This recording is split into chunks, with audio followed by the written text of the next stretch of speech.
Good morning class.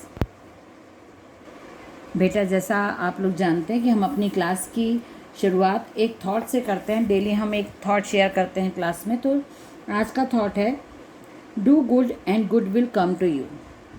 Do good and good will come to you, अर्थात जब आप अच्छा करोगे तो आपके साथ भी अच्छा ही होगा। आप अच्छा करो, आपके साथ, आपके पीछे पीछे आपकी अच्छाई आपके साथ रहेगी, हमेशा आएगी। जैसे बोला जाता है कि हमेशा कभी किसी का बुरा मत चाहो, सोचो भी मत किसी के बारे में बुरा। अच्छा करोगे तो हमारे आपके साथ भी हमेशा अच्छा ही होगा। तो ये थॉट को आप ध्यान में रखो, अपनी लाइफ में उसका यूज़ करो। हम श्यामाचरण दुबे जी का निबंध पढ़ रहे थे, उपभोक्तावाद की संस्कृति। पेज नंबर हमने 37 पे हम थे। अभी तक हमने इस पार्ट में पढ़ा कि उपभोक्ता कौन होता है। जो कंज्यूम करने वाला होता है प्रोडक्ट को, वो कंज्यूमर होता है, और कंज्यूमर को हिंदी में बोलते हैं उपभोक्ता। तो उपभोक्तावाद की संस्कृति मतलब जो कंज्यूमर होता है वो कैसे अपनी संस्कृति को समाज में आज फैला रहा है, किस प्रकार की उसकी संस्कृति होती है, ये हमने इस निबंध में पढ़ना स्टार्ट किया है। अभी तक लेखक ने बताया कि कैसे हम नए प्रोडक्ट को यूज़ करना चाहते हैं, कैसे हम उसकी पब्लिसिटी जो होती है उससे अट्रैक्ट हो जाते हैं, आकर्षित हो जाते हैं, उसके बनावट में, उसके कलर में, उसके साइज़ में। और देखा देखी दिखावे की संस्कृति हमारे यहाँ आ गई। ऐसा लेखक का कहना है कि बहुत दिखावे की जो संस्कृति है वो उपभोक्ता ने पूरे समाज में फैला दी है, और ये संस्कृति की वजह से हमारी जो भारतीय सभ्यता थी वो कहीं ना कहीं कम होती जा रही है। और इस पर लेखक बहुत समाज को लेके, देश को लेके, हमारी प्राचीन सभ्यता संस्कृति को लेकर बहुत चिंतित हैं। इसकी वजह से उनका ऐसा कहना है लेखक का कि ये संस्कृति की वजह से, दिखावे की जो संस्कृति है उसकी वजह से मानवता कहीं ना कहीं कम होती जा रही है, और बाजारवाद मतलब हर चीज़ का बिजनेस करने की प्रवृत्ति मानव में बढ़ती जा रही है। हम पेज नंबर 37 को रीड करते हैं। अब विषय के गंभीर पक्ष की ओर आए। इस उपभोक्ता संस्कृति का विकास भारत में क्यों हो रहा है, इसका कारण क्या है, हो रहा है यह हमने पढ़ा, और कब से होना शुरू हुआ ये भी हमने पढ़ा, उसके कारण भी पढ़े। अब लेखक यहाँ पे बता रहे हैं कि क्यों हो रहा है। सामंती संस्कृति के तत्व भारत में पहले भी रहे हैं। सामंती संस्कृति मतलब जो राजा महाराजाओं के समय की जो संस्कृति थी वो पहले से ही भारत में है। उपभोक्तावाद इस संस्कृति से जुड़ा रहा है। आज सामंत बदल गए हैं, सामंती संस्कृति का मुहावरा बदल गया है। सामंत मतलब जो सत्ता के अधिकारी लोग होते हैं, जिनका शासन चलता है, उनको सामंत कहा जाता है। तो सामंत अभी भी हैं, सत्ता अभी भी चल रही है। शासक जो है हमारे वो बदल गए हैं। शासन चलाने की, शासन के को क्या बोलते हैं, लागू करने की जो पद्धति है वो सब चल रही है। नियम, कायदे, कानून सब चल रहे हैं, और उपभोक्तावाद भी इस संस्कृति से जुड़ा हुआ है। आज शासक बदल गए हैं, सामंती संस्कृति उसका स्वरूप बदल गया है शासन करने का, लेकिन प्रथा वही चल रही है। हम सांस्कृतिक अस्मिता की बात कितनी ही करें, परंपराओं का अवमूल्यन हुआ है, आस्थाओं का क्षरण हुआ है। हम अभी भी यही बोलते हैं कि भारतीय संस्कृति बहुत दृढ़ है और बहुत मजबूत है, लेकिन कहीं ना कहीं हम सब जानते हैं कि संस्कृति में परिवर्तन हुआ है, संस्कृति का क्षरण हुआ है। उसको कम करके, उसको परिवर्तित करके हम उसका उपयोग करते हैं। उसको हम बोलते ज़रूर हैं कि हम बहुत संस्कृति को अपनाते हैं, हम भारतीय संस्कृति या सभ्यता का पालन करते हैं, पर ऐसा नहीं है। उसमें बहुत परिवर्तन हुआ है समय के साथ, और उसको कहीं ना कहीं उसका स्वरूप बदलने की कोशिश भी की गई है। परंपरा, जो रीति रिवाज परंपरा है, उनका अवमूल्यन हुआ है। अवमूल्यन मतलब उनका महत्व कम हुआ है।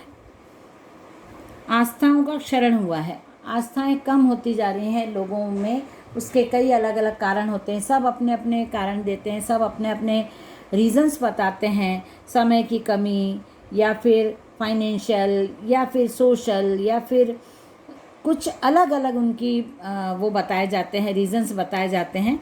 लेकिन अपने आस्थाओं को भी स्वरूप बदलकर लोग उपयोग करते हैं उसका। कड़वा सच तो यह है कि हम बौद्धिक दास्ता स्वीकार रहे हैं। बौद्धिक दास्ता मतलब हमारी जो बुद्धि है उसका हम स्वयं उपयोग न करके अपनी बौद्धिक स्तर को लोगों के अनुसार, दूसरी सभ्यता संस्कृति के अनुसार उपयोग कर रहे हैं। पाश्चात्य संस्कृति को हम ज़्यादा महत्व देते हैं, पाश्चात्य संस्कृति को हम बहुत अच्छा समझते हैं और उसका अंधानुसरण करने की वजह से हमारी अपनी संस्कृति और परंपराओं का क्षरण होता जा रहा है। बौद्धिक दास्ता मतलब अपनी बुद्धि का उपयोग दूसरे को करने देते हैं। हमारे पास बौद्धिक क्षमता बहुत ज़्यादा है लेकिन हम उसका उपयोग न करके अपनी बुद्धि का उपयोग दूसरों के लिए, दूसरों की भलाई के लिए, दूसरों के प्रगति के लिए और दूसरों के अनुसार अपनी बुद्धि का उपयोग हम कर रहे हैं। पश्चिम के सांस्कृतिक उपनिवेश बन रहे हैं। पश्चिम के सांस्कृतिक उपनिवेश मतलब पश्चिमी सभ्यता संस्कृति को अपना रहे हैं, उसको सीखने की कोशिश कर रहे हैं। गलत सलत आधी अधूरी जानकारी लेकर हम फॉलो करने लग जाते हैं। एक सिंपल सा उदाहरण है, केक काटना हमारे यहाँ की संस्कृति नहीं था। हम जन्मदिन पर भारत में ये कभी भी नहीं सिखाया गया हमको प्राचीन समय से ही कि आप अपने जन्मदिन पर 12 बजे रात को केक काटिए या फिर कैंडल्स बुझा के, मोमबत्ती को बुझा के। हम भारतीय सभ्यता संस्कृति दीपक प्रज्वलन या दीपक जलाने को ऐसा स्वरूप मानते हैं जो आपको जागृत करता है, आपकी बुद्धि का विकास करता है, आपके जीवन में प्रकाश लाता है। हम अग्नि को आपको प्रकाशित करने के रूप में देखते हैं। और प्राचीन सभ्यता पाश्चात्य सभ्यता संस्कृति के द्वारा हमने सीखा कि रात को 12 बजे केक काटा जाता है, कैंडल्स बुझाई जाती हैं, तो हमको उसका मीनिंग नहीं पता है। हम उसको सिर्फ देख के और दूसरे करते हैं इसलिए हम उसको फॉलो करने लग गए और अब हम भी वही करते हैं। हम अपने बर्थडे पर देर से उठते हैं क्योंकि हम देर रात तक अपना जन्मदिन मनाते हैं। सुबह हम जल्दी नहीं उठते। हमारे यहाँ परंपरा रहती थी कि हम सुबह जन्मदिन के दिन सुबह जल्दी उठ के जल्दी से अच्छे से बड़ों का आशीर्वाद लेते थे, मंदिर में जाते थे, घर में मीठा बनाया जाता था, यही हमारा जन्मदिन होता था। लेकिन अब हमारे जन्मदिन की परिभाषा बदल गई, अब जन्मदिन का स्वरूप बदल गया है। तो ये सब आपने देखा होगा, अनुभव भी किया होगा। तो एक उदाहरण ही मैंने ऐसे दिया, ऐसे बहुत सारे उदाहरण हैं जो हम पश्चिमी संस्कृति को अपना रहे हैं। हम आधुनिकता के झूठे प्रतिमान अपनाते जा रहे हैं। प्रतिष्ठा की अंधी प्रतिस्पर्धा में जो अपना है उसे खोकर छद्म आधुनिकता मतलब हम अपने आप को बहुत आधुनिक बताते हैं, हम वेल कल्चर्ड बताते हैं, हम वेल एजुकेटेड बताते हैं अपने आप को कि हम बहुत नई सभ्यता संस्कृति के मानने वाले, हम पिछड़े नहीं हैं, हम बहुत पढ़े लिखे हैं। हम ऐसा सब शो करने के लिए जैसा दूसरे करते हैं, हम ऐसा समझते हैं कि जो दूसरे लोग कर रहे हैं वो बहुत अच्छा है और हम नहीं करेंगे तो वो हमको पिछड़ा समझेंगे, हमको अनपढ़ समझेंगे, अनएजुकेटेड समझेंगे, इसलिए हम उनको फॉलो करने लग जाते हैं। इसके विपरीत हमको उसका रीज़न नहीं पता होता, जो वो लोग करते हैं उसका हमको कारण नहीं पता होता, उसके पीछे छिपे उसकी रीज़न्स क्या हैं, वो क्यों अपनाया जाता है, उस प्रकार की प्रथा क्यों है, हम जानने की कोशिश नहीं करते, सिर्फ उसको देखते हैं और उनको अपना लेते हैं। छद्म आधुनिकता, ऐसी आधुनिकता जो छुपी हुई है, जिसका हमको स्टार्टिंग नहीं पता है, ये कहाँ से शुरू हुई, इसका रीज़न क्या है, सभ्यता क्या है, क्यों किया, ऐसे रीति रिवाज क्यों हैं उनके यहाँ, ये किस कारण से होते हैं, हम वो सब जानने की कोशिश नहीं करते, सिर्फ हम उसको अपना लेते हैं। संस्कृति की नियंत्रक शक्तियों के क्षीण हो जाने के कारण हम दिग्भ्रमित हो रहे हैं, हमारा समाज ही अन्य निर्देशित होता जा रहा है। हम दिग्भ्रमित हो रहे हैं मतलब हम कंफ्यूज हो रहे हैं। संस्कृति की नियंत्रक शक्तियों के क्षीण हो जाने, मतलब हमारी संस्कृति जो हमारे ऊपर कंट्रोल करती थी, हमारी भारतीय सभ्यता संस्कृति जो हमको बहुत कंट्रोल में रखती थी और उसको हमको फॉलो करना ही पड़ता था। पहले ऐसा था कि जो हमारे माता पिता, जो हमारे ग्रैंडफादर, जो हमारे बड़े बोलते थे हमको वो करना ही पड़ता था। हमारे अंदर ऐसे संस्कार डाले जाते थे कि हम किसी भी बड़ों को मना नहीं कर सकते थे, उनसे आर्ग्यूमेंट नहीं कर सकते थे, तो हम अपनी संस्कृति और सभ्यता का पालन करते थे। अब संस्कृति की नियंत्रक शक्ति, जो संस्कृति हमारे ऊपर नियंत्रण करती थी, हमको कंट्रोल करती थी, वो ही बहुत कमज़ोर होती जा रही है। उसकी शक्तियाँ कम पड़ती जा रही हैं, हमारे ऊपर उसका कंट्रोल नहीं रह गया है उसका, क्योंकि हमने स्वरूप बहुत परिवर्तित कर दिया है। हर इंसान अपनी सुविधा के अनुसार अपनी संस्कृति में, रीति रिवाजों में, परंपराओं में परिवर्तन करता आ रहा है, तो उसका स्वरूप इतना बदल गया कि लोग उसको अपनाने में ही, नहीं अपनाने में ही अच्छा समझते हैं, क्योंकि दूसरों को देखते हैं फटाफट बिना पूछे उसको कर लो। अच्छा वो लोग ऐसा करते हैं, ऐसा पहनते हैं, चलो हम भी वो कर लेते हैं। उनके यहाँ केक काटा जाता है, हम भी केक काट लेंगे। वो लोग ऐसे फ्लावर देते हैं, ऐसे गिफ्ट भेजते हैं, हम भी वैसा ही करेंगे। बहुत सारी ऐसी चीज़ें हैं हमारी सभ्यता संस्कृति की जिनका हमको रीज़न भी नहीं पता है और हम उनको जानने की कोशिश भी नहीं करते, इसलिए हम उनको भूल चुके हैं। इसलिए हम कंफ्यूज क्यों रहते हैं? दिग्भ्रमित मतलब कन्फ्यूज़न। क्यों रहता है कन्फ्यूज़न हमको? क्योंकि हमको पता ही नहीं है कि हमको हमारी संस्कृति अपनाना है या उनकी संस्कृति अपनाना है, कैसे अपनाना है, कब अपनाना है, कब करना है, परंपराओं का मतलब क्या है, कौन सी परंपरा कब निभाई जाती है, कौन से रीति रिवाज कब होते हैं, हमने जानने की कोशिश नहीं करी। और अब समय निकल गया है तो हम दूसरों की संस्कृति सभ्यता को फॉलो करते हैं और उसके साथ ही हम कंफ्यूज भी होते रहते हैं। हमारा समाज ही अन्य निर्देशित, मतलब दूसरों के द्वारा हमको डायरेक्शन दिया जाता है कि अब आप ऐसा करो, अब आप अपने समाज में ऐसा करो, अब ऐसी पूजा करो, अब ऐसे पहनो, ऐसा करो। जो दूसरा कर रहा है हम उसी को फॉलो करते जा रहे हैं। वो हमारे विज्ञापन और प्रसार के सूक्ष्म तंत्र हमारी मानसिकता बदल रहे हैं। इसलिए पब्लिसिटी के लिए बहुत विज्ञापन, मतलब एड्स वगैरह होते हैं, किसी भी चीज़ के लिए एड्स होते हैं आजकल। तो पढ़ाई से लेके कपड़े और फर्नीचर, जो भी आपकी डेली नीड्स होती हैं या आपके थॉट्स को बदलने के लिए भी इस प्रकार के विज्ञापन या एड्स बनाए जाते हैं, जिससे आप अपनी मानसिक जो सोच रहती है, मानसिकता भी आपकी बदलने लगती है। और वो आपको अट्रैक्ट करने के लिए बहुत डिफरेंट काइंड्स ऑफ एड्स बनते हैं, डिफरेंट काइंड्स ऑफ ऐसी चीज़ें आपको बताई जाती हैं, समझाई जाती हैं, जिससे आप कंफ्यूज होके, अट्रैक्ट होके और दूसरे का अनुकरण करने लगते हो। अंततः इस संस्कृति के फैलाव का परिणाम क्या होगा?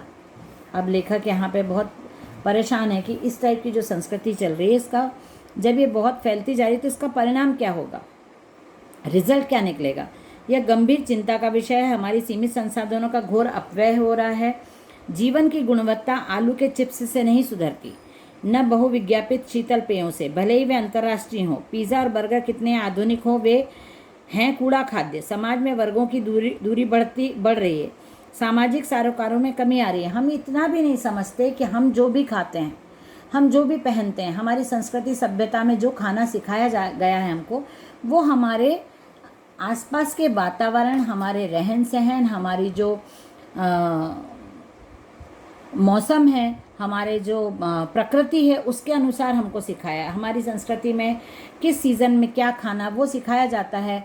अलग अलग सीज़न में अलग अलग, क्यों? जिससे हमारी प्रकृति हमारे खान पान से जुड़ी रहे, या हमारा जो स्वास्थ्य है, हमारी जो बॉडी का स्ट्रक्चर है, हमारे जो स्वास्थ्य है, हमारे जो इंटरनल कार्य प्रणाली है, जो उसके अनुसार हमको जो उपलब्ध है, प्राकृतिक रूप से जो उपलब्धता है हमारे लिए, वो उसका उपभोग हम करें और स्वस्थ रहें। लेकिन उसके विपरीत हम क्या करते हैं? अरे ये सब क्या खाना, देखो फॉरेन में तो नॉन वेज खाते हैं और पिज़्ज़ा बर्गर खाते हैं, चाउमीन चाइनीज़ आइटम खाते हैं, वो लोग उनकी कंट्री का जैसा मौसम होता है, जैसा वातावरण होता है, इन्वायरमेंट वहाँ का जैसा होता है, जैसे उनका रेजिस्टेंस होता है, जिस प्रकार के वेदर की उनको वेदर कंडीशंस भी बहुत डिपेंड करती हैं इन सब चीज़ों पे, तो उस प्रकार का खाना वो लोग खा सकते हैं।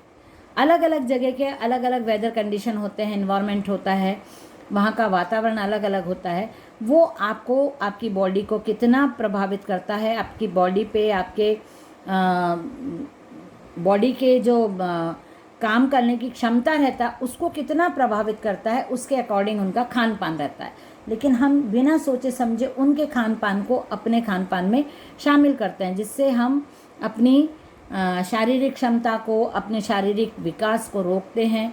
और बहुत सारी आपने देखा होगा, बहुत सारी बीमारियां, बहुत सारे हमको डिजीज़ इसी वजह से हो रही हैं कि हम कुछ भी बिना सोचे समझे अपने दिनचर्या में परिवर्तन करते हैं। क्यों? क्योंकि हम इन सब चीज़ों के विज्ञापन से, ऐड से अट्रैक्ट हो जाते हैं, आकर्षित होते हैं और उसको अपनाने लगते हैं। हमारे स्वास्थ्य के लिए, हमारी बॉडी के लिए सही है कि नहीं, हमारे जो वेदर कंडीशन है उसके लिए वो सही है कि नहीं, लेकिन नहीं, हम कहीं ना कहीं से लाके उसको अपने भोजन में शामिल करते हैं। सामाजिक सरोकारों में कमी आ रही है। जो हमारे यहाँ सोशल कॉजेस थे वो कम होते जा रहे हैं। जीवन स्तर का बढ़ता अंतर आक्रोश और अशांति को जन्म दे रहा है। हमारे समाज में जो परिवर्तन हो रहे हैं उनकी वजह से समाज में, घर में, सबसे पहले तो आप घर में देखो अशांति, घर में पेशेंस कम, लड़ाइयाँ ज़्यादा हो रही हैं, प्रेम कम होता जा रहा है हमारे घरों में, क्योंकि हमको डेली डिमांड्स हमारी बढ़ती जा रही हैं, डेली कुछ ना कुछ चाहिए, डेली हम कंफ्यूज होते हैं, डेली हमारी नीड्स बढ़ती जा रही हैं, तो उससे घर में अशांति होती है। घर में अशांति होने से धीरे धीरे धीरे अशांति पूरे समाज में, पूरे देश, पूरे शहर में और पूरे देश में बढ़ती जा रही है। आपस में लोगों का पेशेंस कम हो रहा है, आपस में प्रेम कम हो रहा है, आपको समय नहीं मिल रहा है किसी से बात करने का, मेल जोल बढ़ाने का, जानने का, समझने का, ना मौका मिल रहा है, ना समय मिल रहा है। इस वजह से आप लोगों से दूर होते जा रहे हैं और ये सब चीज़ें हमारे समाज और भारतीय सभ्यता संस्कृति को ख़त्म करती जा रही। इसलिए लेखक यहाँ पे बहुत चिंतित है। गांधी जी ने कहा था कि हम स्वस्थ सांस्कृतिक प्रभावों के लिए अपने दरवाजे खिड़की खुले रखें, पर अपनी बुनियाद पर कायम रहें। उपभोक्ता संस्कृति हमारी सामाजिक नींव को हिला रही है। यह एक बड़ा खतरा है, भविष्य के लिए एक बड़ी चुनौती है, आगे आने वाले समय के लिए बहुत बड़ा चैलेंज है ये, क्योंकि जब हमारे पास धीरे धीरे धीरे हम इतने पाश्चात्य संस्कृति की ओर जा रहे हैं और जाते जा रहे हैं कि हमारी अपनी सभ्यता संस्कृति नहीं रहेगी और हम बीच में ऐसे हो जाएंगे, इतने कंफ्यूज हो जाएंगे कि हम कौन हैं। हमको ये भी नहीं समझ में आएगा कि आखिर हमारा अपना अस्तित्व क्या है। स्वस्थ सांस्कृतिक प्रभाव, गांधी जी ने बोला है कि स्वस्थ सांस्कृतिक प्रभावों के लिए अपने दरवाजे, जो भी संस्कृति किसी की है, दूसरे की है, उसके यदि स्वस्थ प्रभाव आपके जीवन पर पड़ते हैं वो आपके लिए बहुत सही है। आप उसको जानते समझते हैं पूरी तरह, उसका प्रभाव आप जानते हैं कि क्या होने वाला है, तो आपको उसका स्वागत करना चाहिए। लेकिन जब तक आप उस संस्कृति, सभ्यता, रीति रिवाज, नियम कायदों को नहीं जानते हैं, उसके परिणाम दुष्परिणाम को नहीं समझ लेते हैं, आपको उसको बिल्कुल नहीं अपनाना चाहिए। ठीक है, तो ये कंप्लीट हो गया है हमारा चैप्टर और होप आपको समझ में आया होगा। इस चैप्टर को आपको एक बार रीड करने की ज़रूरत है। महत्वपूर्ण बिंदु मैंने आपको समझा दिए हैं, वो आपको कॉपी में लिखना है और इसके क्वेश्चन आंसर का PDF मैं आपको सेंड करूँगी, वो भी आपको नोट्स बनाने हैं उसको देख के। ठीक है, चलिए बाय एवरीवन।